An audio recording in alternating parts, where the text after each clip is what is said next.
नमस्ते मित्रांनो, अभ्यास करताय ना? अभ्यासाशिवाय पर्याय नाही. यशाची महत्त्वाची गुरु केली जर कोण असेल तर अभ्यास आहे. या मॅचेसला सुरुवात करतो आहे नवीन लेक्चरला. ठीक आहे. बँकिंग ऑफ फ्रॉड आणि सिग्निफिकन्स आपल्याला अभ्यासायचा आहे. रोटेशनल डायनॅमिक्स नावाचा चॅप्टर आपण सुरू केलेला आहे. पहिल्या लेक्चरमध्ये आपण सर्क्युलर मोशनच्या बाबतीतल्या ज्या बेसिक गोष्टी आहेत त्या अभ्यासायचा प्रयत्न केला. दुसऱ्या लेक्चरला आपण हॉरिझॉन्टल कर्व रोड आणि त्याच्यासाठी असणाऱ्या सेंट्रिपिटल फोर्सची गरज, फोर्स ऑफ फ्रिक्शन कसं सॅटिस्फाय करतं, प्रोव्हाइड करतो, म्हणजे force of frictional force between road surface and tyre provides necessary centripetal force for the circular motion. आणि कशी circular motion? Vehicle that is moving along curve road हे आपण समजून घेतलं. त्याच्यावरून आपण मॅक्झिमम स्पीड जे असतं ते काढलं, जे आपल्याला किती मिळालं होतं, v max is equal to into square root mu r g. इथपर्यंत आपण आलेलो आहे. आता पुढचा मुद्दा आहे, प्रत्येक वेळेस असं आहे का की हे जे फोर्स ऑफ फ्रिक्शन असणार आहे, जे रोड सरफेस आणि टायर या दोघांच्या फ्रिक्शन मधून प्रोव्हाइड होतं, ते खरंच प्रत्येक वेळेस नेसेसरी सेंट्रिपिटल फोर्स प्रोव्हाइड करत असेल का for the circular motion of vehicle? मग नाही. हे जे फोर्स आहे ते रिलायबल नाही. आता हे फोर्स का रिलायबल नाही? त्याच्यामुळे आपल्याला काय अरेंजमेंट करावी लागते? कन्स्ट्रक्शन करत असताना रोडचं ज्यावेळेस कन्स्ट्रक्शन चालू असतं त्यावेळेस काही नवीन मुद्दे आपल्याला विचारात घ्यावे लागतात. ते मुद्दे कोणकोणते आहेत हे देखील आपल्याला समजून घ्यायचं आहे. बँकिंग ऑफ रोड हे आपल्याला समजून घ्यायचं आहे. त्याची गरज का पडते हे आपल्याला समजून घ्यायचं आहे. Why is necessary, that is significance of banking of road हे देखील आपण समजून घेणार आहोत. सो बँकिंग ऑफ रोड म्हणजे काय? हे एक व्हेकल आपण कन्सिडर करतो आहोत. ही गाडी किंवा कार आपण कन्सिडर केलेली आहे. This is road surface. हा सध्या हॉरिझॉन्टल रोड सरफेस आहे, बरोबर. आपण क्रॉस सेक्शन घेतलेला आहे रोडचा. हा रोड असा पुढे चाललेला आहे आणि घाटवळणाचा रस्ता आहे. हा कर्वेचर आहे, त्याचा एक आपण भाग फक्त घेतलेला आहे. मग आता this is inner edge of the road, this is outer edge of the road. सध्या परिस्थितीत हा कसा आहे? हॉरिझॉन्टल कर्व रोड आहे. मग आपण असं पाहिलं की समजा हा जो रस्ता आहे या पद्धतीने पुढे जाऊन या पद्धतीने वळत असेल, म्हणजे असाच पुढे जाणार आहे आणि घाट आपण असा वळणार आहे. ठीक आहे. मग हा तोच कर्वेचर आहे जिथे आता सध्या गाडी आहे. म्हणजे याचा जो सेंटर आहे आतल्या बाजूला इकडे कुठेतरी असणार आहे, बरोबर. म्हणजे सेंट्रिपिटल फोर्स कुठे असणार आहे? Towards the centre of circle, म्हणजे इकडे कुठेतरी असणार, बरोबर. मग हे नेसेसरी सेंट्रिपिटल फोर्स कोण प्रोव्हाइड करतं? या दोघांच्यातला, म्हणजे हा जो टायर दाखवलेला आहे, रोड सरफेस आहे, याच्यामध्ये जे फ्रिक्शनल फोर्स असतं ते नेसेसरी सेंट्रिपिटल फोर्स प्रोव्हाइड करतं. एवढं आपल्याला माहिती असलं पाहिजे. आता अशा परिस्थितीत समजा आपण काय केलं, outer edge of the road is elevated than inner edge. असं का करायचं? याचं उत्तर आपण खूप डिटेल उत्तर मिळवणार आहोत. पण नेसेसरी सेंट्रिपिटल फोर्स जो कोणी प्रोव्हाइड करतो ते फ्रिक्शनल फोर्स रिलायबल नाही. रस्ता ओलसर झाला, रस्त्यावर काहीतरी एखादा कंटेनर चाललाय, त्याच्यातून ऑइल स्पिल झालं, अजून बरीच कारण आहेत, किंवा वेअर अँड टेअरिंग होतं, अशी बरीच कारण आहेत की ते जे फोर्स आहे ते रिलायबल पण नाही आणि ते थोडंसं आपण म्हणून त्याचे डिसएडव्हान्टेजेस पण आहेत. मग अशा परिस्थितीत रोडचं कन्स्ट्रक्शन करत असताना काय केलं जातं? Outer edge of the road is elevated than the inner edge. या पद्धतीने ज्या रोडचं कन्स्ट्रक्शन केलं जातं त्याला बँकिंग ऑफ रोड असं म्हटलं जातं.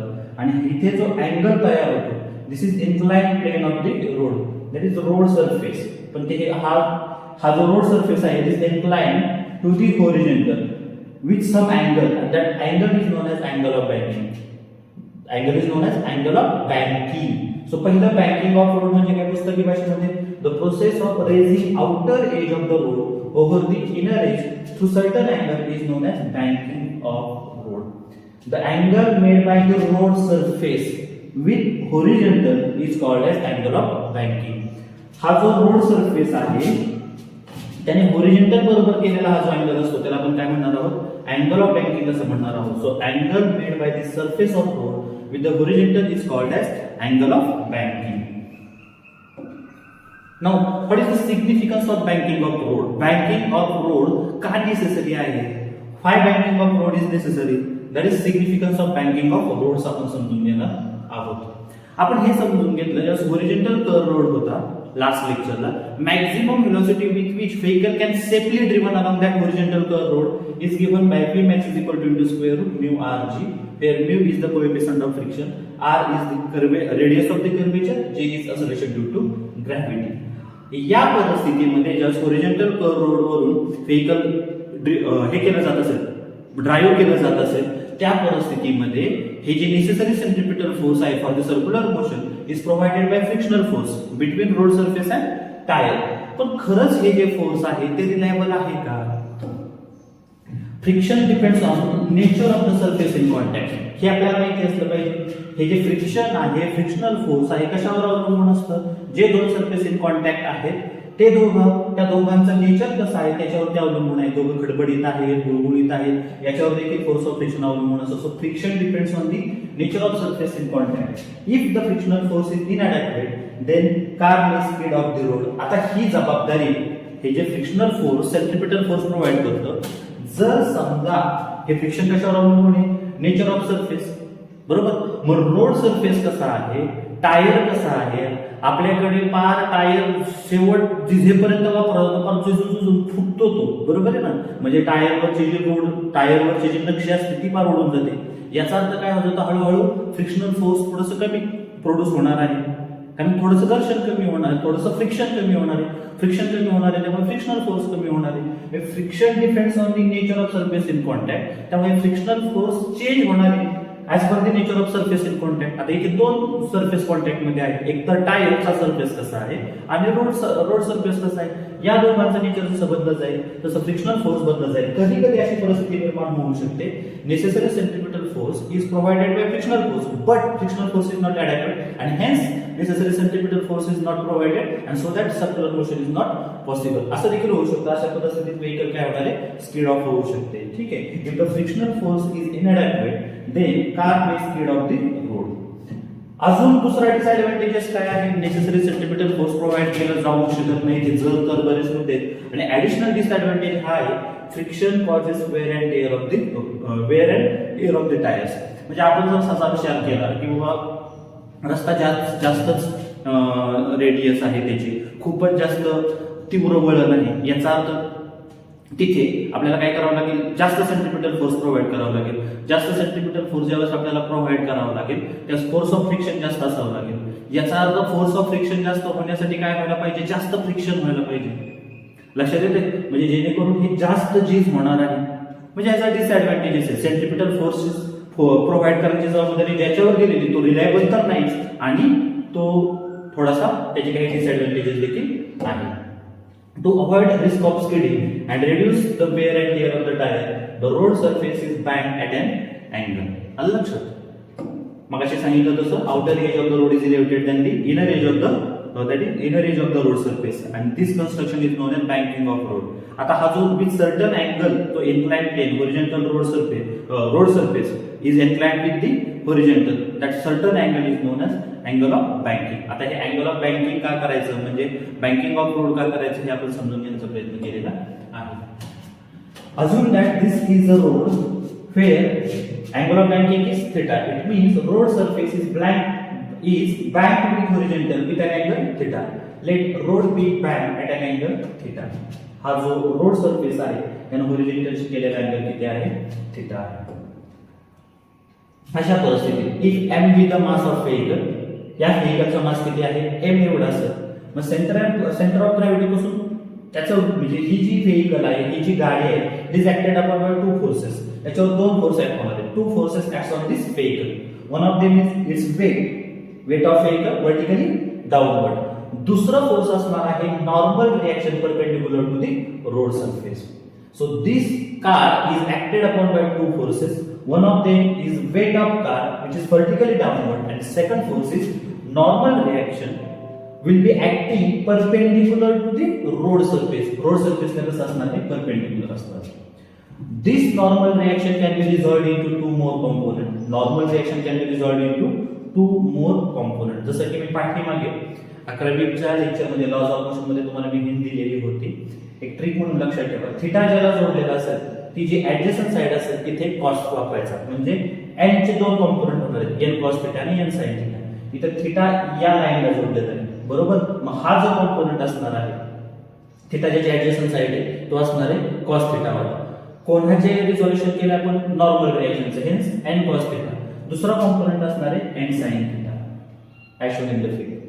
ठीक आहे. सो आपण आतापर्यंत काय सांगितलं? Vehicle or car is acted upon by two forces. That is, two forces acts on vehicle. Namely पहिलं आहे it's weight vertically downward, second normal reaction perpendicular to the road surface. अशा परिस्थितीत normal reaction can be resolved into two component, one of them is n cos theta, second one is n sin theta. What happens when road is banked at certain angle? Fight is necessary. मगाशी सांगितलं की frictional force reliable नाही, त्याच्यावर अवलंबून राहून necessary centripetal force provide केला जाणार नाही. अशा परिस्थितीत गाडी स्पीड होऊ शकते. इथे काय होतं पहा, ऍडिशनल फॅक्टर आहे n sin theta, जो की फ्रिक्शनल फोर्सवर अवलंबून नाही, तो नेसेसरी सेंट्रिपिटल फोर्स प्रोव्हाइड करतो.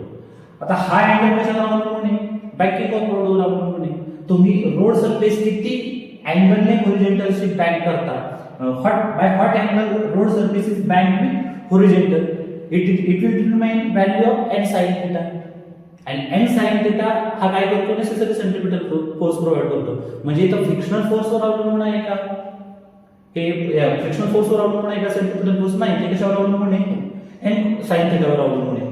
Frictional force which be acting toward this centre. हा असं नाही की नॉर्मल रिएक्शन आहे, रोड बँक आहे, म्हणजे आता गाडी हवेतूनच पळणार, टायर रस्त्याला स्पर्शच करणार नाही, त्यामुळे फोर्स ऑफ फ्रिक्शनच जनरेट होऊन प्रोड्यूस होणार नाही, असं काही नाही. असं काही नाही. पूर्णपणे सेंट्रिपिटल फोर्स हे फ्रिक्शनल फोर्सवर अवलंबून राहणार नाही. फ्रिक्शनल फोर्स असणार आहे तिथं. Frictional force will be acting toward the centre.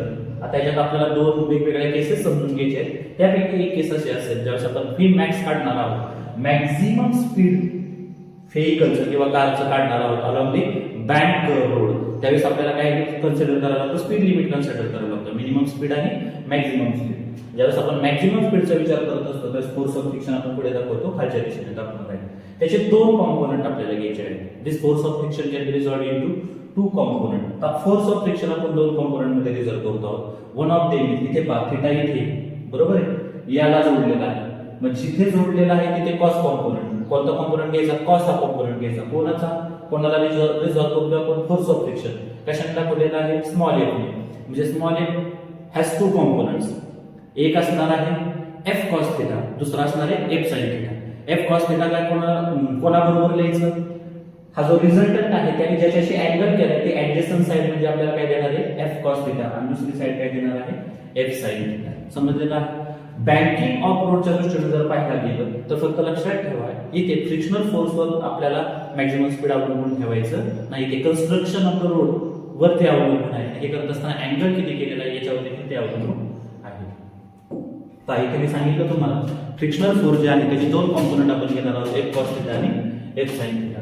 पुढच्या टप्प्यामध्ये आपण हे पटवून देणार आहे. दिसताना पण सहज दिसेल जर आपण फोर्स व्यवस्थित समजलेला असेल, आपल्याला फेक्टर आपल्याला समजलेला असेल तर एन साइन थिटा आणि एफ कॉस थिटा हे दोघंही एकाच दिशेने चाललेले आहेत. त्या दोघांची डायरेक्शन कशी आहे, सेम आहे. त्यामुळे रिझल्टंट आपल्याला काय करावं लागेल, याची बेरीज करावं लागेल आणि रिझल्टंट देखील या दोघांच्या दिशेने असणार आहे. फेक्टर चॅप्टरमध्ये आपण शिकलो, दोन वेक्टर जर एका दिशेने जात असतील तर आपल्याला रिझल्टंट कसा काढायचा असतो, त्या दोघांची बेरीज करू. when two vectors are in the same direction, resultant vector is obtained by adding them. बरोबर आहे ना. वेक्टर ए त्याच दिशेने, वेक्टर बी आणि ए एकाच दिशेने आहे, त्या दोघांचा resultant vector R is equal to vector A plus vector B. आणि दोघांच्या दिशेने ए आणि बी ज्या दिशेने त्या दिशेने कोण असणार आहे, वेक्टर आर असणार आहे. मग इथे तसंच N sine theta F cos theta हे एकाच दिशेने, हे लक्षात राहू दे.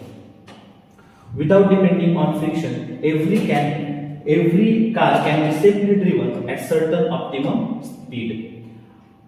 ज्यावेळेस आपण गाडीचं रेसिंग पाहिलेलं असेल, कार असते किंवा टू व्हीलर असते, तर तुम्हाला बऱ्याच वेळा दिसेल की जिथे कर्वेचर असतो रोडला, जिथे कर्व असणार आहे तिथे तुम्हाला आउटर एज ही थोडीशी इलेव्हेटेड केलेली दिसेल. इथे पहा, this is inner edge, this is outer edge. Outer edge elevated then inner edge. This is banking of road. इथे पहा, या दिशेने दिस इज कर्व पाथ, बरोबर आहे. मग आता इथे centripetal force toward the centre असणार आहे. Outer edge is elevated then the inner edge. This is banking of road. याला आपण काय म्हणणार आहोत, बँकिंग ऑफ रोड असं म्हणणार आहोत. Horizontal road surface angle made by the road surface with the horizontal is known as angle of banking. हा जो थिटा आहे त्याला आपण काय म्हणतो, अँगल ऑफ बँकिंग असं म्हणतो. This is all about banking of road. हे सगळं आपण कशाबद्दल अभ्यासत होतो, बँकिंग ऑफ रोड बद्दल अभ्यासत होतो. बँकिंग ऑफ रोड म्हणजे काय ते आपण सांगितलं. Outer edge of the road is elevated then the inner edge through certain angle.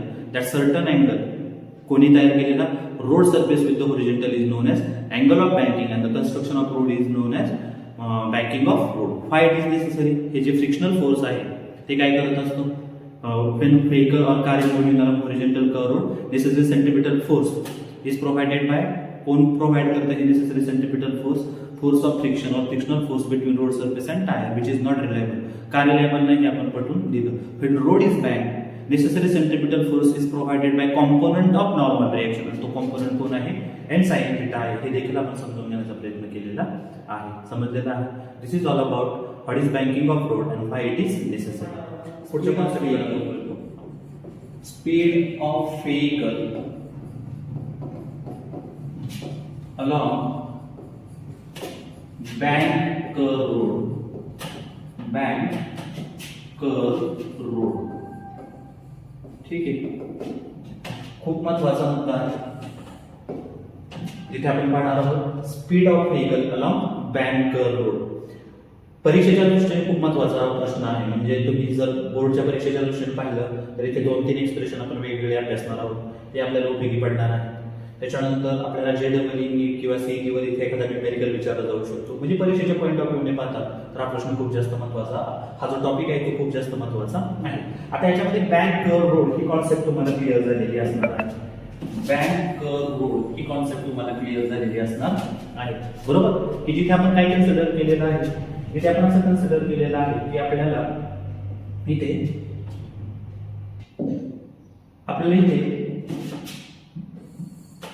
Bank curve road दिलेला आहे. This is horizontal line, road surface inclined to the horizontal with some angle, certain angle. This is angle of banking. हे जे construction आहे त्याला आपण काय म्हणतो, banking of road म्हणतो. हे आपण समजून घेतलेलं आहे. आता कल्पना करूया की याच्यावरून एक व्हेइकल चाललेली आहे.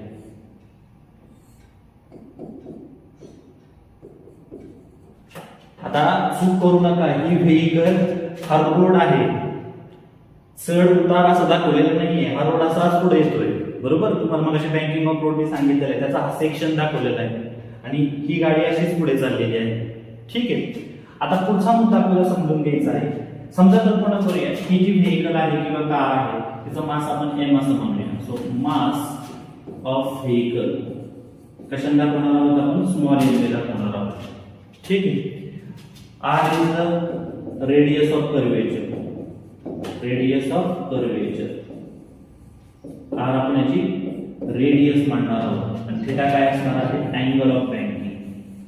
अँगल ऑफ बँकिंग आपण कशाने दाखवलेला आहे, थीटाने दाखवलेला आहे. 3 मुद्दे क्लिअर झाले. आपण एक व्हेइकल कन्सिडर केलेला आहे, त्याचं मास आपण m असं मानलं. हा होरिझोंटल कर्व रोड आहे का, नाही. दिस इज बँक कर्व रोड, बरोबर. की अँगल ऑफ बँकिंग ज्याच्यासाठी किती आहे, थीटा असा आहे.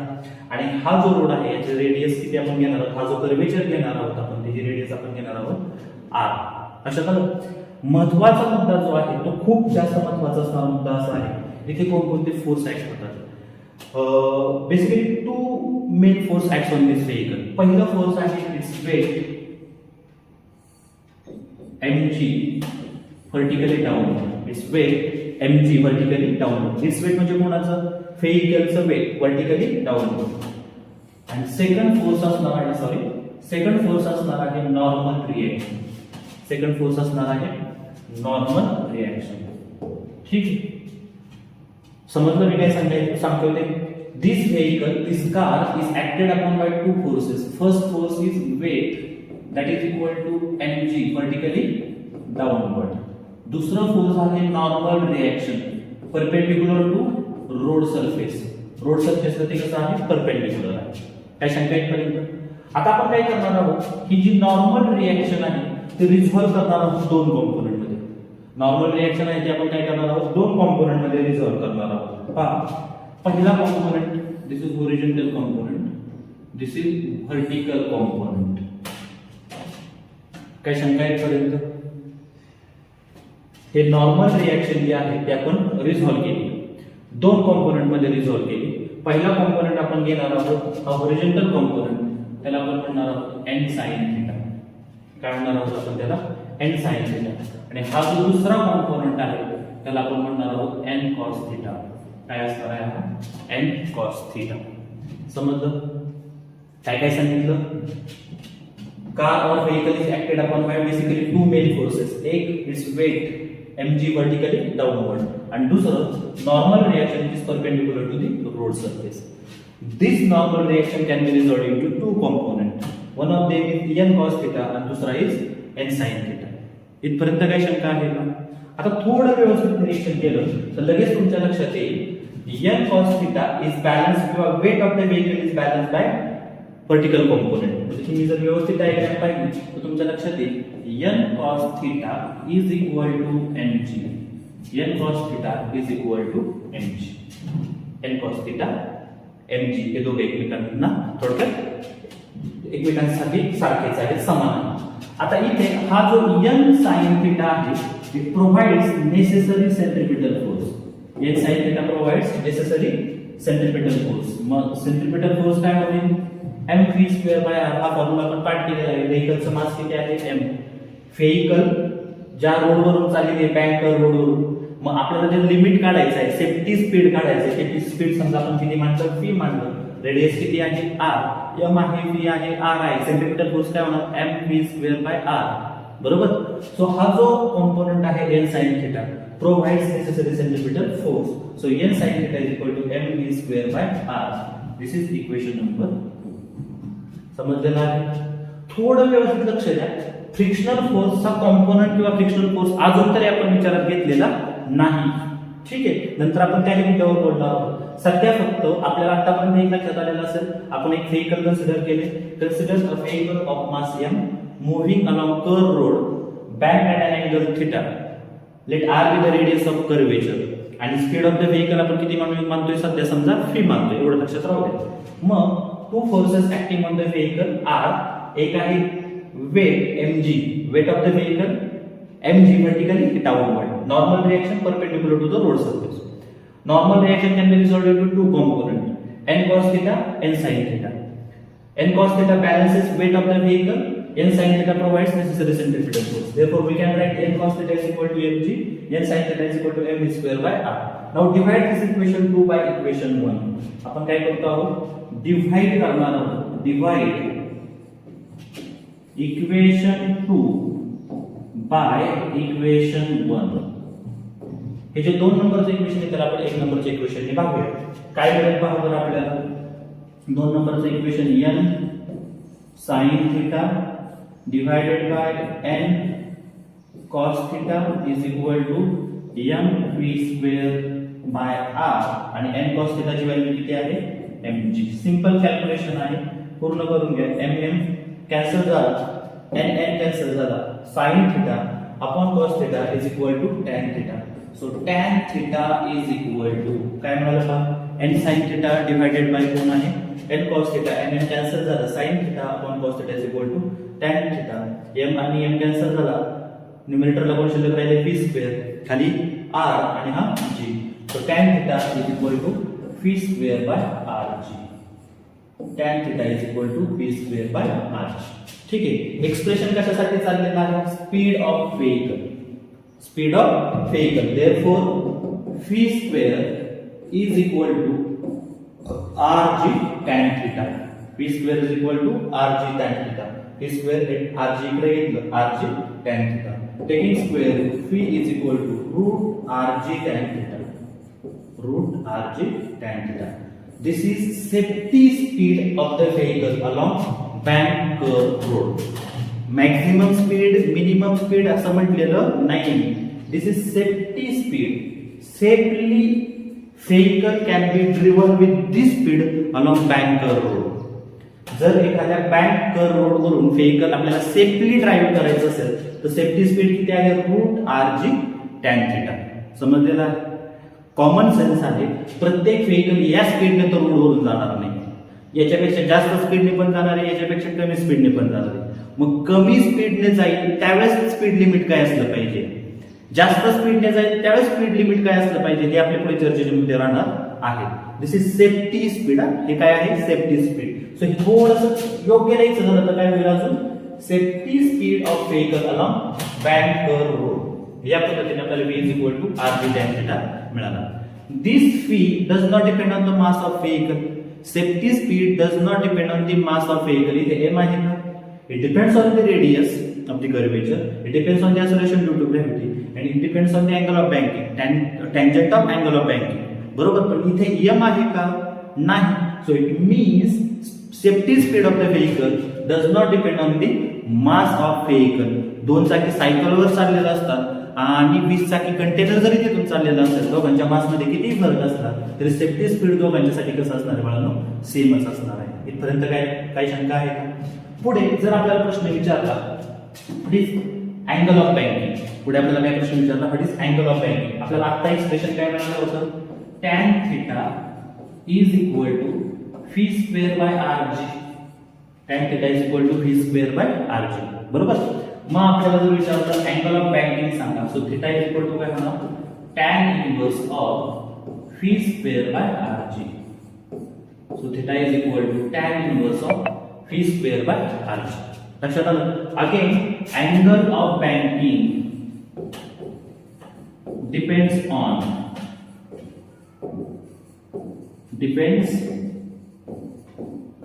कोणकोणत्या फॅक्टरवर हा अँगल डिपेंड करतो? पहिला फॅक्टर आहे फर्स्ट फॅक्टर इज, चला पहिला फॅक्टर कोणता आहे? Speed of vehicle. Speed of vehicle. दुसरा फॅक्टर कोणता आहे? Radius of curvature. Radius of curvature. आणि तिसरा फॅक्टर आहे acceleration due to gravity. acceleration due to gravity. एक महत्त्वाचा मुद्दा लक्षात ठेवा मला, हे कळलं तुम्हाला की tan theta is equal to p square by rg मिळाला. तुम्हाला परीक्षेत असा प्रश्न विचारला जाऊ शकतो, derive an expression for the angle of banking. कशासाठी? Angle of banking. कसं सोडवणार हा प्रश्न तुम्ही? कसं सोडवणार हे एक्सप्रेशन? ठीक आहे, एक्सप्रेशन सोडवलं आणि पुढे त्याला जोडून प्रश्न विचारतील on what factors angle of banking depends. कोणकोणत्या फॅक्टरवर तो अवलंबून असतो. असं आपल्याला 3 मार्काला प्रश्न विचारला जाऊ शकतो. आपण काय करणार आहोत? Consider a vehicle of mass m moving along curve road bank at an angle theta with linear speed phi. आता phi या स्पीडने ती मूव्ह होते आहे.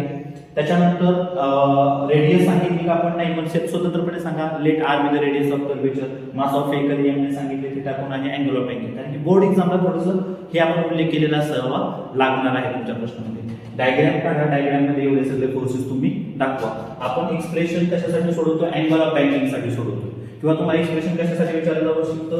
Safety speed of vehicle. Safety speed of the vehicle साठी सोडवलं. विचारला प्रश्न तर इथपर्यंत सोडवायचं आपल्याला.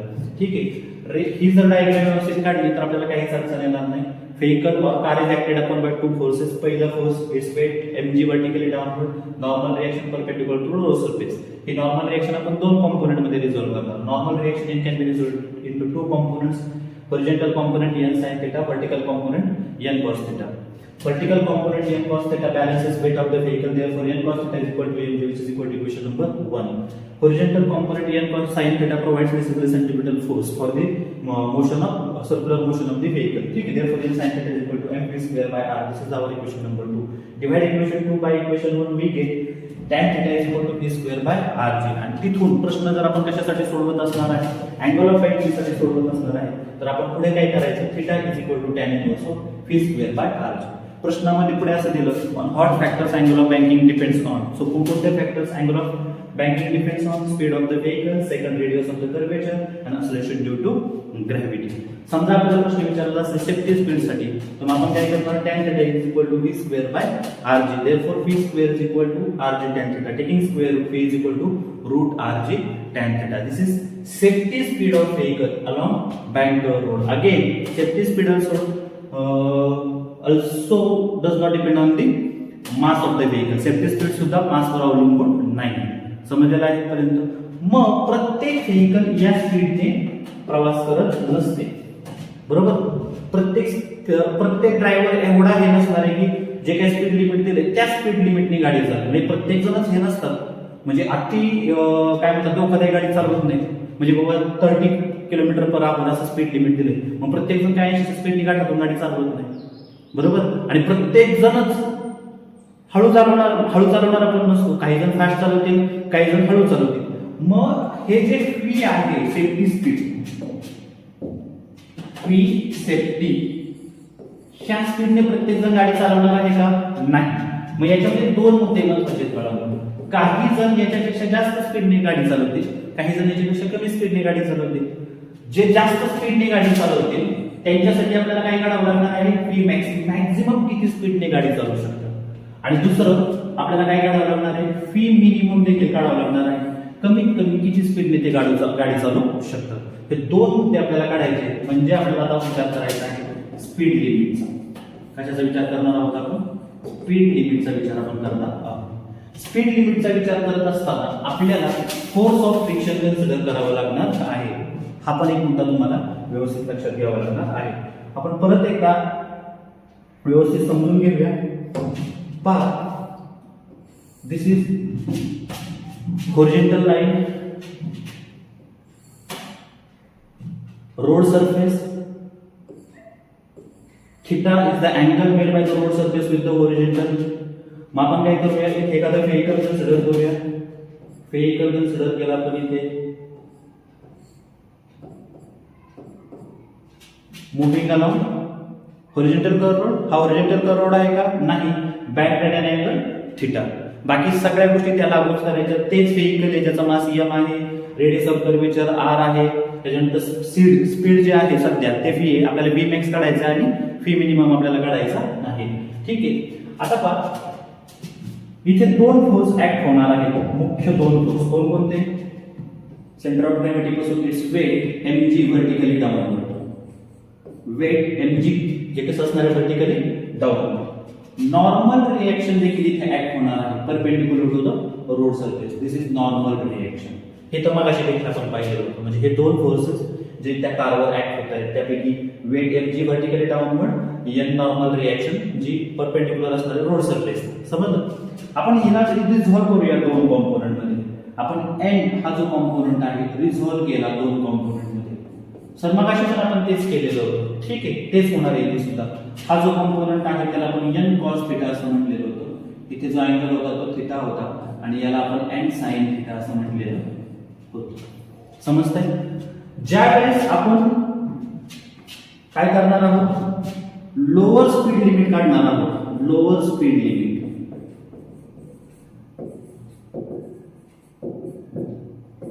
त्यावेळेस आपल्याला काय करायचं? थोडा विचार करायचा आहे. इथे जे फोर्स ऑफ फ्रिक्शन असणार आहे ते आपल्याला अपवर्ड डायरेक्शनने टाकवायचं. काय सांगितलं मी? By calculating lower speed limit we are taking direction of force of friction in the upward direction. कुठे घेणार आहोत? ते अपवर्ड डायरेक्शनने घेणार आहोत. This is force of friction. FS ने दाखवतो. शंका इथपर्यंत? Again this force of friction can be resolved into two component.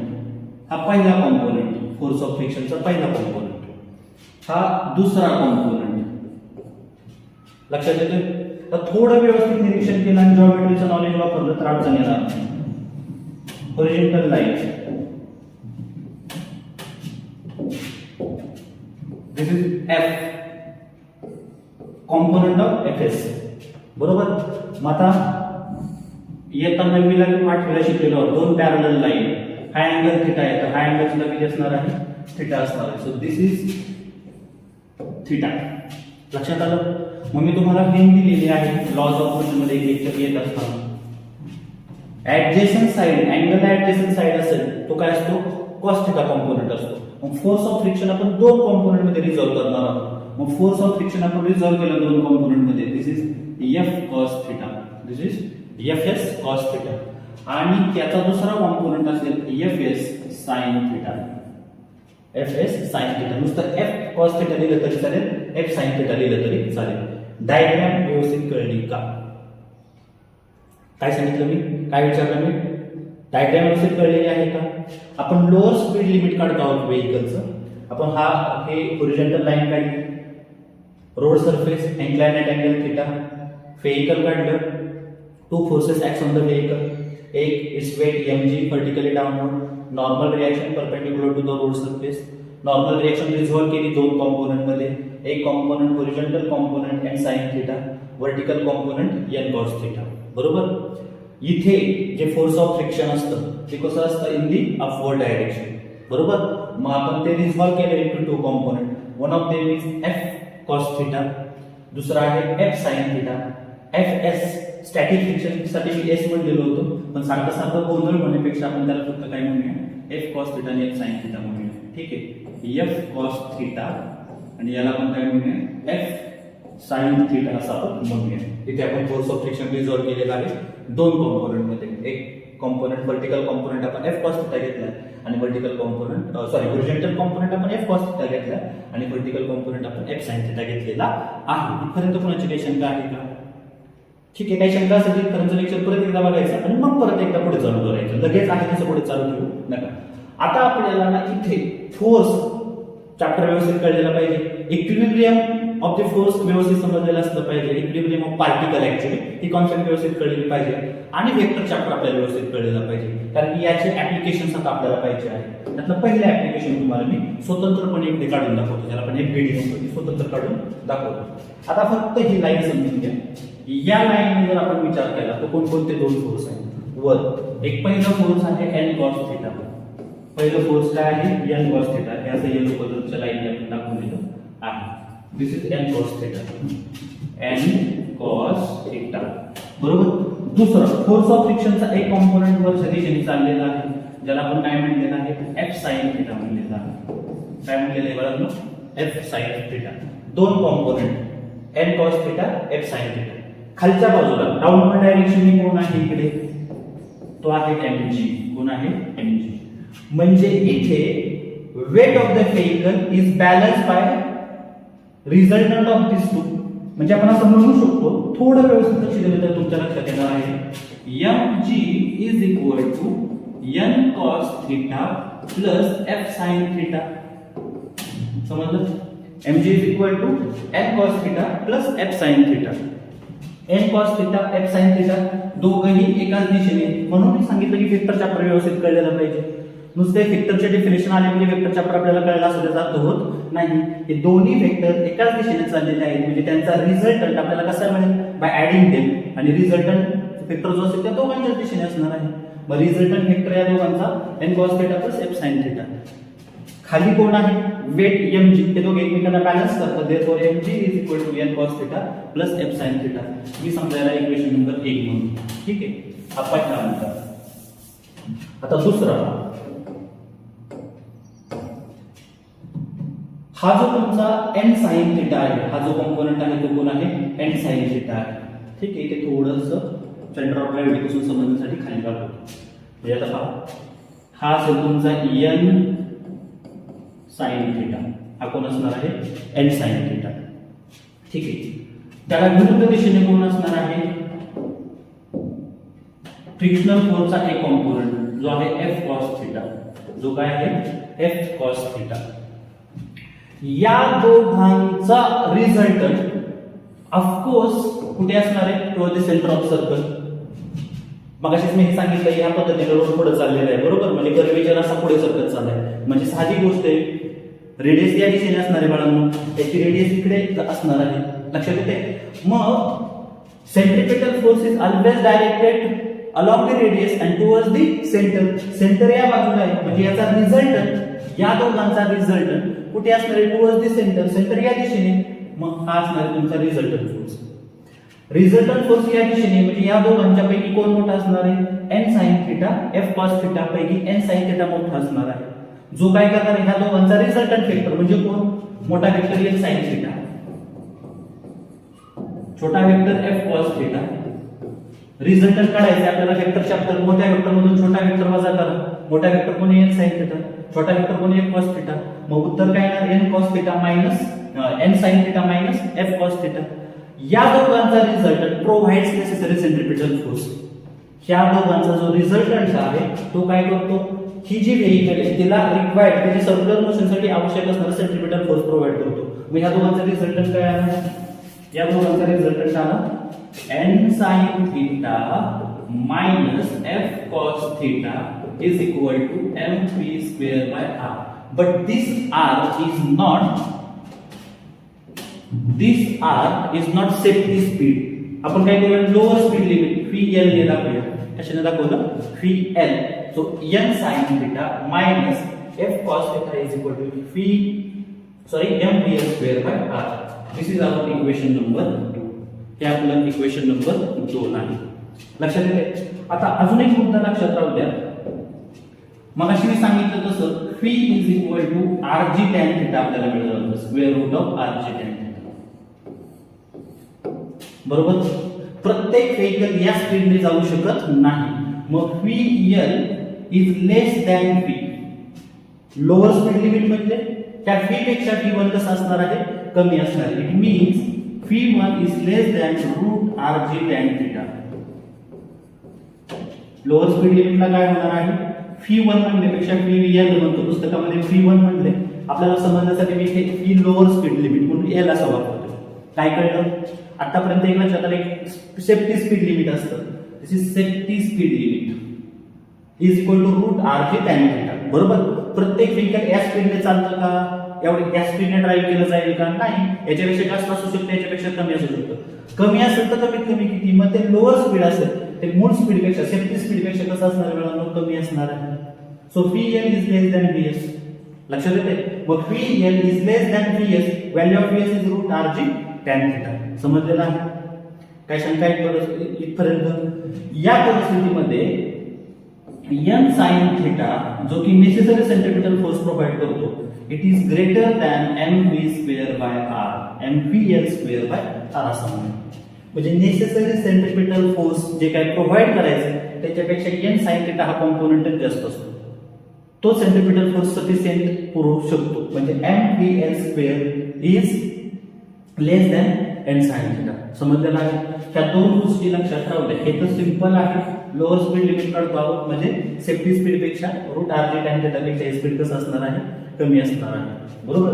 आणि दुसरा मुद्दा इथे हा जो होरिझॉन्टल कॉम्पोनंट आहे n sin θ हा काय करणार आहे, सेंट्रिपिटल फोर्स पेक्षा जे नेसेसरी सेंट्रिपिटल फोर्स असणार आहे त्यापेक्षा हा काय असणार आहे, मोठा असणार आहे.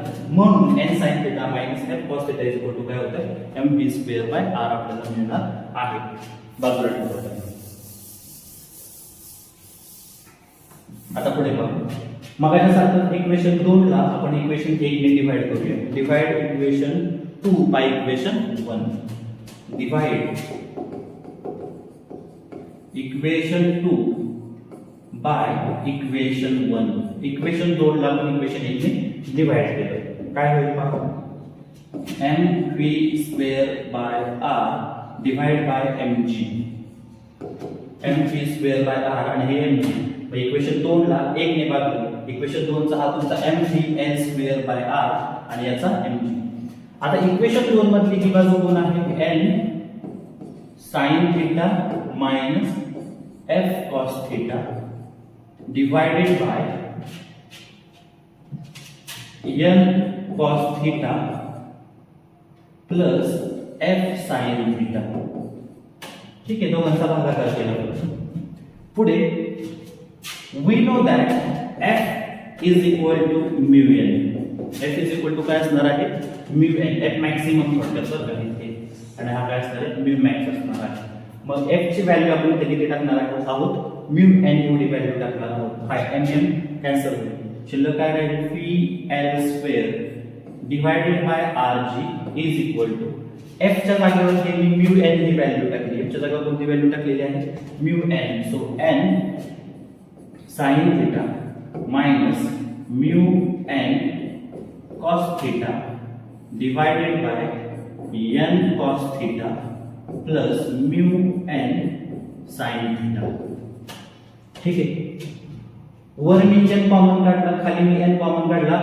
वरचा जो कॉमन काढलेला n आहे आणि खालचा जो n कॉमन काढलेला आहे ते दोघांनी एकमेकांना कॅन्सल केलं. सो पुढची स्टेप काय होईल पहा, pl square divided by rg is equal to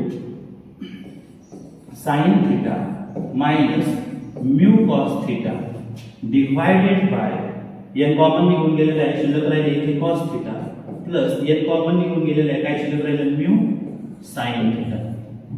काय शंका? ठीक आहे. या दोघांनाही न्यूमरेटर आणि डिनोमिनेटर या दोघांनाही आपण sin θ ने बघूया. काय होईल पुढची स्टेप आता पहा, हे तुमचं pl square divided by rg. pl square by rg मी आहे तसं दिलं.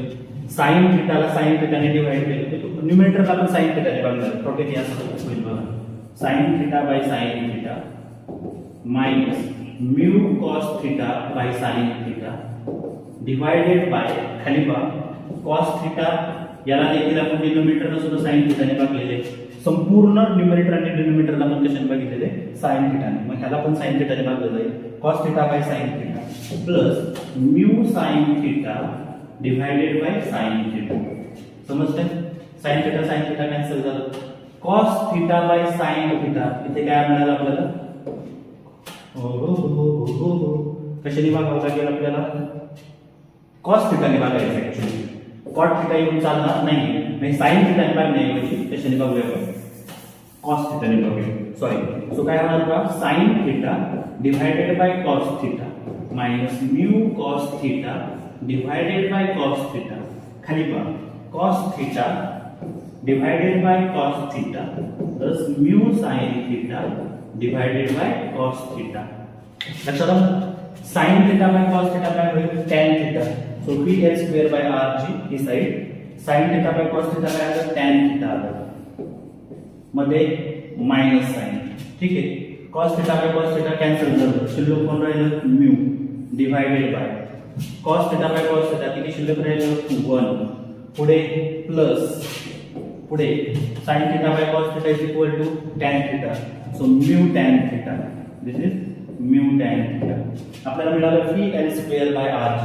Is equal to tan theta minus mu divided by 1 plus mu tan theta पुढे जाऊया काय मिळालं आपल्याला pl square upon rg is equal to काय मिळालं होतं tan theta minus mu tan theta minus mu upon 1 plus mu tan theta 1 plus mu tan theta हे आपल्याला मिळालेलं आहे सोडवतोय कशासाठी आपण pl साठी सोडवतोय बाळांनो पुढची स्टेप काय होईल सांगा पटकन pl square is equal to rg इकडे दिस इज rg हे ब्रॅकेट मध्ये टाकूया tan theta minus mu divided by 1 plus mu tan theta समजलेलं आहे pl साठी सोडवतोय taking square root pl is equal to root rg into bracket tan theta minus mu divided by 1 plus mu tan theta. This is speed limit, lower speed limit of the car or vehicle along horizontal bank curve road. Angle of banking किती आहे theta आहे आपल्याला हे lower speed limit मिळालं आता याच्यात परत थोडंसं आपण चेंज करू शकतो काही गोष्टी आपल्याला समजा आता म्यू ची व्हॅल्यू अशी असेल equals to or greater than tan theta समजा म्यू ची व्हॅल्यू किती झाली equals to or greater than tan theta what is mu it is coefficient of friction static friction generally mu s ने दाखवायचं पण मग अशीपासून आपण असं करत आलेलो आहे एफएस नाही दाखवलं त्यामुळे म्यूएस देखील मी दाखवलेला नाही आपण एफ वापरत आलोय मी डायरेक्ट म्यू वापरलेला आहे समजा अशी परिस्थिती निर्माण झाली mu is equal to or greater than tan theta अशी परिस्थिती ज्यावेळेस निर्माण होईल त्यावेळेस काय होणार म्यूची व्हॅल्यू मला मिळते tan थिटा लिहितो mu is equal to or greater than tan theta मग इज इक्वल टू असेल तर tan theta minus tan theta काय झालं 0 divided by something 0 divided by something 0 हे सगळं जे आहे फी एल किंवा ह्यालाच आपण फी मिनिमम म्हणूया किती आलं मला 0 आलं किती येणार आहे 0 होणार म्हणजे जे रफ रोड असतात स्मॉलर अँगल ऑफ बँकिंग ज्यांचा असतो त्याला ही सिच्युएशन बऱ्याच वेळा तयार होते ही जी केस आहे इकडे लागू होते स्मॉलर अँगल ऑफ बँकिंग ज्या रोडला असणार आहे तिथे ही सिच्युएशन लागू होते समजलेलं आहे सो फी लोएस्ट किंवा minimum is equal to root rg into bracket tan theta minus mu divided by 1 plus mu sin theta यापैकी जे स्मॉलर अँगल ऑफ बँकिंग असणार आहे असे जे रोड असतात तिथे काय घडतं शक्यतो ही कंडिशन फॉलो केली जाते mu S greater than or equal to tan theta त्या परिस्थितीमध्ये काय होणार आहे tan theta minus tan theta 0 होईल आणि फी मिनिमम किती असणार आहे 0 पर्यंत येऊ शकतं समजलेलं आहे ठीक आता दुसरी कंडिशन आपल्याला काढायची आहे जिथे आपल्याला व्हेइकल खूप जास्त वेगात चालवायचं म्हणजे जे व्हेइकलचं स्पीड असणार आहे ते समजा फी एच म्हणूया आपण हायर दॅन कशापेक्षा सेफ्टी स्पीड फी एच म्हणजे हायर स्पीड किंवा हायर स्पीड लिमिट कोणापेक्षा सेफ्टी स्पीड पेक्षा so V H greater than safety speed किती आहे root rg tan theta root rg tan theta. ठीक आहे. आणि या परिस्थितीत काय लागू होतं का, नेसेसरी सेंट्रिपिटल फोर्स जे आहे ते ग्रेटर असतं दॅन एन कॉस थिटा. हा मुद्दा लक्षात राहू द्या. Necessary centripetal force is greater than N sine theta for horizontal component N sine theta. हे 2-3 मुद्दे व्यवस्थित लक्षात राहू द्या.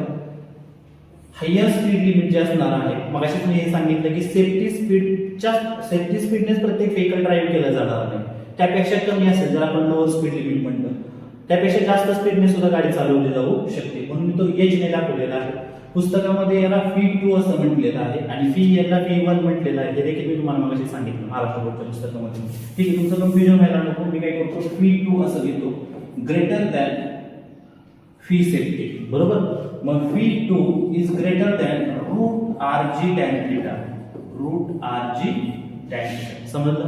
आणि अजून एक मुद्दा मी तुम्हाला सांगितला, इथे नेसेसरी सेंट्रिपिटल फोर्स mv2 हा जो हे जे स्पीड आहे ते इथे घेतलेला आहे मी. सेंट्रिपिटल फोर्सचा फॉर्म्युला काय आहे, mv square by r is greater than n sin theta.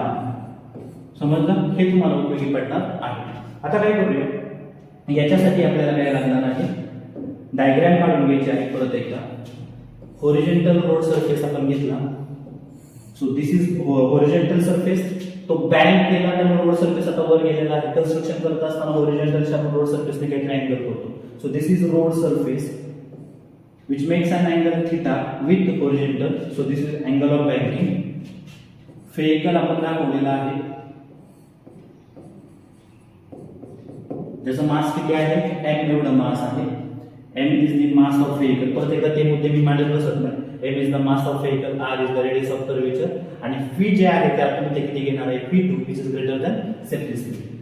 This vehicle is acted upon by 2 forces. Its weight mg vertically downward, normal reaction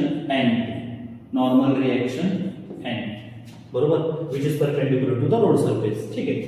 diagram मध्ये थोडासा बदल होणार आहे, तो पण आपल्याला समजून घ्यायचा आहे. Now this normal reaction can be divided into 2 components, I आणि I. ठीक आहे. हा जो कॉम्पोनंट आहे तो आहे n cos theta.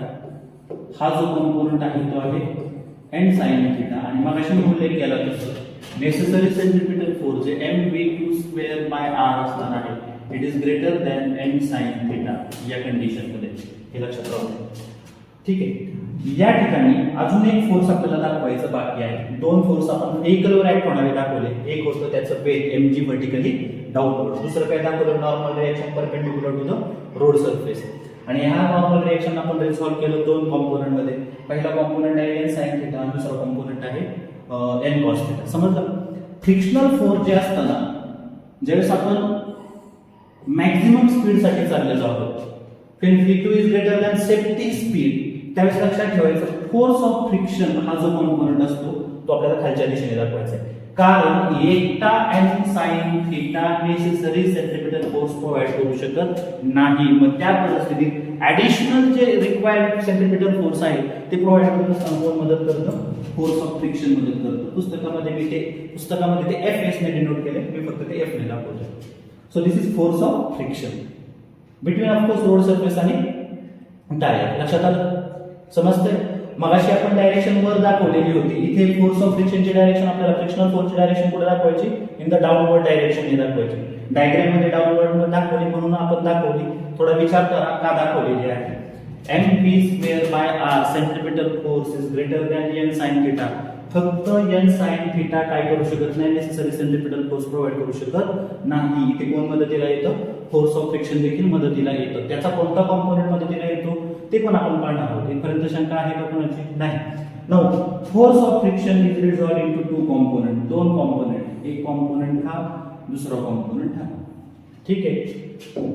चला जाऊया 8वी मध्ये 9वी मध्ये. 2 पॅरलल लाईन, हा ट्रान्सव्हर्सल समजा. इथं जर अँगल थिटा असेल तर हा अँगल कोण असतो, थिटा असतो, अल्टरनेट अँगल. ठीक आहे. सो हा थिटा आहे, आपण कोण असणार बाळांनो, थिटा असणार आहे. आणि थिटा ज्याला जोडलेला असेल तो कोणता कॉम्पोनंट करायचा, कॉस हा कॉम्पोनंट करायचा. मग आपण फोर्स ऑफ फ्रिक्शनचे 2 कॉम्पोनंट घेणार आहोत. बरोबर. मग हा जो कॉम्पोनंट आहे याला आपण म्हणणार F cos theta. काय म्हणणार आहोत, F cos theta. आणि हा जो कॉम्पोनंट आहे त्याला आपण म्हणणार आहोत F sin theta. डायग्राम कळली का? नुसती पाठ करून उतरून दोन चार वेळा पुस्तकं बघून काढली, सराव केला आणि सोडवली असं नका करू. समजलं पाहिजे काय काय सांगितलं डायग्राम मध्ये. हा जो आहे तो बँक कर्व रोड आहे. याच्यामध्ये road surface is bank to the horizontal with angle of banking theta. So इथे थिटा दाखवला, पहिला मुद्दा क्लिअर. दुसरा, याच्यावरून व्हेकल पुढे चाललेली आहे या पद्धतीने, कर्व रोड असा पुढे सरकत चाललाय. व्हेकल दाखवला, काही शंका करायचं. पुढे दिस कार और vehicle is acted upon by two forces. हे दोन फोर्सेस, एक फोर्स दाखवले वेट mg व्हर्टिकली डाऊनवर्ड, दुसरा आहे normal reaction n. Normal reaction n is resolved into two component n cos theta आणि n sin थीटा. इथे angle theta असणार आहे. बरोबर. आता इथे लक्षात घ्या, इथे या केस मध्ये काय सांगितलं मी लिहिलं होतं का, mv square r is greater than n sin theta. हा जो होरिझॉन्टल कॉम्पोनंट आहे नॉर्मल रिएक्शनचा, तो सेंट्रिपिटल फोर्स पेक्षा कमी आहे. ज्यावेळेस vehicle is moving with the speed greater than safety speed limit. Safety speed limit पेक्षा गाडी जास्त जोरात चाललेली आहे, त्यामुळे नेसेसरी सेंट्रिपिटल फोर्स फक्त n sin थीटाच्या बळावर प्रोव्हाइड केलं जाऊ शकत नाही. इथे फोर्स ऑफ फ्रिक्शन म्हणून आपल्याला डाऊनवर्ड डायरेक्शन दाखवायचे. ते रिझॉल्व्ह केलं आपण दोन कॉम्पोनंट मध्ये, एक आहे f cos थीटा, दुसरा आहे f sin थीटा. लक्षात आलं. आता व्यवस्थित सगळं समजून घ्या कोणकोणते फोर्स कसे कसे आहेत. हा तुमचा कॉम्पोनंट आहे, हा कॉम्पोनंट मूळचा कशाने दाखवलाय आपण n cos थीटा. ठीक आहे. खाली वेट ऑफ व्हेकल mg, त्याला जोडून दुसरा एक कॉम्पोनंट आलेला आहे खाली, कोणता आहे f sin थीटा. काय आहे f sin थीटा. बरोबर. मग n cos थीटा इथे तुम्ही बाजूला n cos theta is equal to हे दोन फोर्स कोण कोण आहे, f sin theta plus mg. So n cos theta is equal to f sin theta plus mg. This is equation number 1. This is equation number 1. समजलं. आता या दिशेने बघा, येलो कलरने दाखवलेलं n sin theta, त्यानंतर त्याच दिशेने असणारा f cos theta आणि it provides necessary centripetal force. हे दोघं मिळून काय करतात, नेसेसरी सेंट्रिपिटल फोर्स प्रोव्हाइड करतात. काय करायचं मग n sin theta plus f cos theta is equal to mp square by r. This is our equation number 2. समजलं. हे दोघंही एकाच दिशेने n sin theta f cos theta. ठीक आहे. हे दोघं मिळून नेसेसरी सेंट्रिपिटल फोर्स प्रोव्हाइड करतात, त्यांचा दोघांचा result. So n sin theta plus f cos theta is equal to mp square by r. This is our equation number. चला पुढे जाऊ. तसं पाहता डायरेक्शनचं डायग्रामचं काम संपले, तिला पण पुसून टाकतो आणि डायरेक्ट आपल्याला एका पेजमध्ये सगळं सोडवता येईल. mg ला मी बाजूला काढतो. सो काय होईल, n cos theta minus f sin theta is equal to mg. लक्षात येते का, n cos थीटा हे f sin थीटा इकडे घेतलं, तिकडे काय शिल्लक राहिलं mg. हे झालं माझं इक्वेशन नंबर 3 तयार झालं. n cos theta minus f sin theta is equal to mg. समजतंय. आता पुढे दुसरं जे आहे ते काय आहे, n sin theta plus f cos theta equals to mv2 square by r. This is equation number 2. इथे v2 घेतले ना आपण नंतरचं स्पीड. इक्वेशन 2 ला 3 ने डिवाइड करा. ठीक आहे. Divide equation 2 by equation 3. चला काय होईल पहा, mv2 square by r divided by mg is equal to n sin theta plus f cos theta divided by n cos theta minus f sin theta. समजलं. बरोबर लिहिले का, चुकलेलं नाही ना कुठे. ठीक आहे. m कॅन्सल झाला, हे रिअरेंज करून घेतो मी. v2 square by rg is equal to, आता पहा here f is equal to μn. f is equal to काय, μn. मग f च्या जागेवर मी μn टाकलं, f च्या जागेवर μn टाकलं. इथे पहा मी याच्या जागेवर μn टाकलं. याच्या जागेवर मी एन टाकले, ही स्टेप मी लिहित नाही. मग दोघांच्यातून एन कॉमन काढला, याच्यातून एन कॉमन काढला. वर जो मी एन कॉमन काढलाय, खाली जो हा एन आणि हा एन मी जो दोघांच्यातून एन कॉमन काढलाय, वर देखील एन कॉमन काढले, कॅन्सल केलं.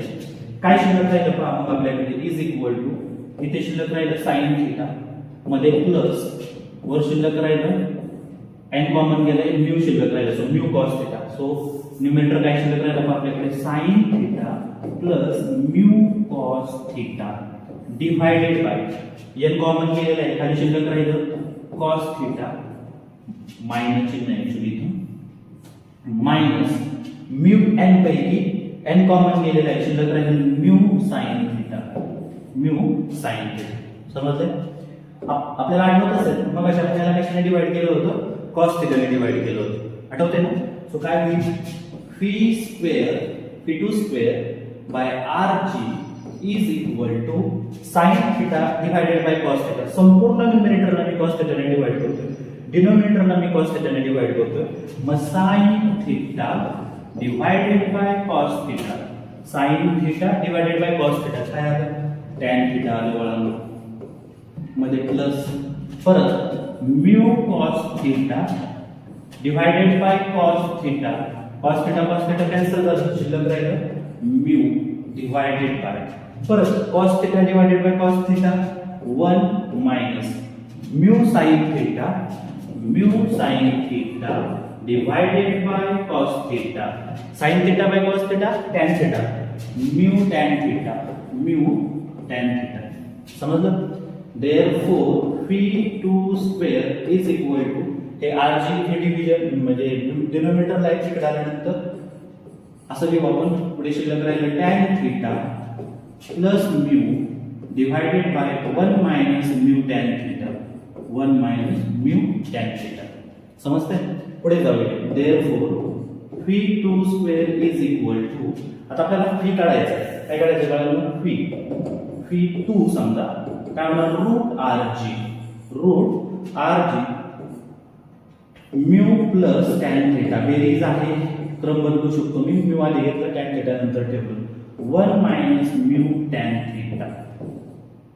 ठीक आहे, ब्रॅकेट कंप्लीट. पुढच्या पेजवर जाऊया आपण. काय मिळाले पहा आपल्याला, V two is equal to R G bracket मध्ये mu plus tan theta upon 1 minus mu tan theta असं आपल्याला मिळालेलं आहे. चेक करा. V two is equal to root R G into bracket mu plus tan theta divided by 1 minus mu tan theta. ठीक आहे. आता समजा काही कारणामुळे mu is equal to or greater than cot theta अशी परिस्थिती निर्माण झाली. म्यू पुस्तकामध्ये असं दिसेल म्यू एस, परत एकदा तेच ते सांगायची वेळ येते. पुस्तकाने काय केले, एफ एस वापरला, मी एफ वापरला. तर of course F S is equal to काय होतं, mu S N. F is equal to काय होणार आहे, म्यू एन होणार आहे. लक्षात आलं, सोडून द्या काय जास्त महत्त्वाचं. So mu is equal to or greater than cot theta. असं जर झालं तर इथे काय होईल पहा बाळांनो, म्यूच्या जागेवर मी जर कॉट थिटा ठेवलं तर असं होईल इथे कॉट थिटा इंटू हे पुढचे टॅन थिटा. ठीक आहे. त्याच्या पुढे काय होईल पहा, कॉट थिटा म्हणजे काय, 1 upon tan theta into tan theta. Tan theta cancel होईल म्हणजे काय होणार आहे, 1 शिल्लक राहील. मी इथं मूळचा 1 आहे, या सगळ्या कॅल्क्युलेशन मधून 1 मायनस 1 होणार आहे. आणि अशा परिस्थितीत हा जो V2 मिळालेला आहे तो आपल्याला इन्फिनिटी मिळणार आहे. असं होईल का, पण असं होईल का की एखादा बँक कर रोड आहे, आपण त्याला अँगल ऑफ बँकिंग खूप जास्त दिलेला आहे आणि असं काही केल्यामुळं आपल्याला अशी परिस्थिती मिळाली की इन्फिनिटी गाडी किती स्पीडने पळवता येऊ शकते, होऊ शकतं का? मग मॅक्झिमम स्पीड लिमिट तिथे दिलेलं जातं की ही मॅक्झिमम स्पीड लिमिट. ते कधी असतं पहा, theta is equal to or greater than 45 degree. Theta is equal to greater than or equal to 45 degree. समजलेलं आहे. सो आतापर्यंत आपण जी चर्चा केली त्यातून तुमच्या काय काय लक्षात आलेलं असणार आहे. पण 3 गोष्टी बघितल्या. डायग्रामसह परत एकदा सांगतो आहे. पहिल्यांदा आपण कन्सिडर केलं एक व्हेइकल, त्याच्यावर 2 फोर्सेस दाखवले, N G normal reaction N, resolve केलं 2 कॉम्पोनंट मध्ये, N sine theta N cos theta. आणि या केसमध्ये आपल्याला एक लक्षात आलं की एन साइन थिटा काय करतो, नेसेसरी सेंट्रिपिटल फोर्स प्रोव्हाइड करतो. ठीक आहे. आणि आपल्याला व्ही जो मिळाला तो होता रूट आर जी टॅन थिटा. काय होता? रूट आर जी टॅन थिटा. याला म्हणतात सेफ्टी स्पीड. याला काय म्हणतात? Safety speed. ठीक आहे. पण प्रत्येक व्हेकल या स्पीडने जाऊ शकत नाही रोडवर सेफ्टी स्पीडने. याच्यापेक्षा जास्त पण होऊ शकतं आणि याच्यापेक्षा कमी सुद्धा होऊ शकतं. मग याच्यापेक्षा कमी मग आपण VL म्हणलं, याच्यापेक्षा जास्त आपण VH म्हणलो. बरोबर. मग महत्वाचा मुद्दा फक्त मी सांगतो, ज्यावेळेस VL आपण दाखवणार आहोत बाळांना, त्यास फोर्स ऑफ फ्रिक्शन कन्सिडर करायचं आपल्याला आणि ते आपण वरच्या दिशेने दाखवणार आहोत. त्याचे दोन कॉम्पोनंट आपल्याला रिझॉल्व्ह करून घ्यायचे आहेत. आलं लक्षामध्ये? बाकी ही सगळी सेम डायग्राम आपण काढलेली होती. याच्यासाठीचं स्पीड लिमिट आपल्याला मिळतं ते आपण काढून घ्यायचं आहे. याच्यासाठीचं स्पीड लिमिट आपल्याला मिळतं ते देखील आपल्याला काढून घ्यायचं आहे. जसं आपण इथे सोडवलेलं आहे, इथेही सोडवलेलं आहे. समजतंय का?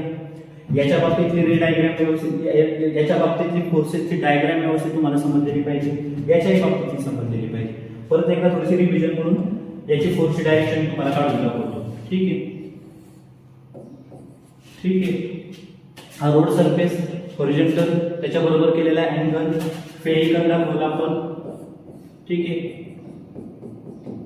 इट्स वेट mg, दोन forces, it's weight mg vertically downward, normal reaction perpendicular to the road surface. बरोबर. मॅक्झिमम स्पीड काढत असतो किंवा speed higher than greater than speed limit असेल त्यास प्रॉब्लेम काय होत होता, सेंट्रिपिटल फोर्स जे आहे m, इथे P2 वापरलेला आहे आपण टेक्स्ट बुक मध्ये आणि इथे काय वापरलेला आहे P1. मग m P2 square by r is greater than n sin theta. हा जो आपण n sin थीटा काढणार आहोत, normal reaction can be resolved into two component n sin theta आणि n cos थीटा. लक्षात येते? हा जो n sin थीटा आहे तो सेंट्रिपिटल फोर्स पेक्षा कमी, म्हणजे एकट्याच्या जीवावर n sin थीटाच्या जीवावर, अँगल ऑफ बँकिंगच्या जीवावर, बँकिंग ऑफ रोड मुळे हा जो अँगल ऑफ बँकिंग होतो त्यातून जो हा कॉम्पोनंट तयार होतो तो नेसेसरी सेंट्रिपिटल फोर्स एकटा पुरेसा नाही नेसेसरी सेंट्रिपिटल फोर्स प्रोव्हाइड करायला. मग इथे आपल्याला कशाची गरज आहे? फोर्स ऑफ फ्रिक्शनची देखील गरज आहे. फोर्स ऑफ फ्रिक्शन आपण डाऊनवर्ड डायरेक्शनने दाखवतो. लक्षात आलं? मग याला आपण दोन कॉम्पोनंट मध्ये रिझॉल्व्ह करणार आहोत. हा जो कॉम्पोनंट आहे तो आहे f cos थीटा, हा जो कॉम्पोनंट आहे तो आहे f sin थीटा. लक्षात आलं? मग इथे आपल्याला इक्वेशन्स मिळतात ते सोडवावे लागतात आणि आपण पुढे आपल्याला फी मॅक्स मिळालेला आहे. इथली पण रेड डायग्राम एकदा रिफ्रेश करून दाखवतो तुम्हाला. हिच्या विचारावर कशासाठी अन्याय करायचं. हॉरिझॉन्टल म्हणजे ही पण काढली, ही पण काढली, ही पण काढून दाखवायची. रोड सरफेस थीटा एवढा अँगल केलेला आहे, व्हेकल दाखवलेला आहे आपण. लक्षात येते? त्याच्यानंतर दोन forces, it's weight mg vertically downward, normal reaction perpendicular to the road surface, resolve करतो दोन कॉम्पोनंट मध्ये, हाय कॉम्पोनंट आणि हाय कॉम्पोनंट. याला आपण n cos थीटा म्हणतो आणि हा जो असतो n sin थीटा. बरोबर. या केस मध्ये काय होतं बाळांनो, n sin theta is greater than m p1 square by r, म्हणजे n sin थीटा हा सेंट्रिपिटल फोर्स पेक्षा जास्त असतो. म्हणजे हा एकटा पुरेसा आहे. या परिस्थितीमध्ये फोर्स ऑफ फ्रिक्शन आपल्याला या दिशेने दाखवायचं असतं. This is your force of friction. बरोबर. हा परत आपण रिझॉल्व्ह करतो दोन कॉम्पोनंट मध्ये. आलं लक्षात? एक कॉम्पोनंट f cos थीटा घ्यायचा आणि एक कॉम्पोनंट f sin थीटा घ्यायचा आणि ही दोन इक्वेशन सोडवायचे आहेत. समजलेलं आहे? कमीत कमी 2 वेळा लेक्चर पाहायचं. ठीक आहे. नोट्स तयार करायच्या स्वतःच्या आणि मग याच्यावरच्या न्यूमेरिकल्स आपण स्वतंत्रपणे घेणार आहोत. थँक्यू.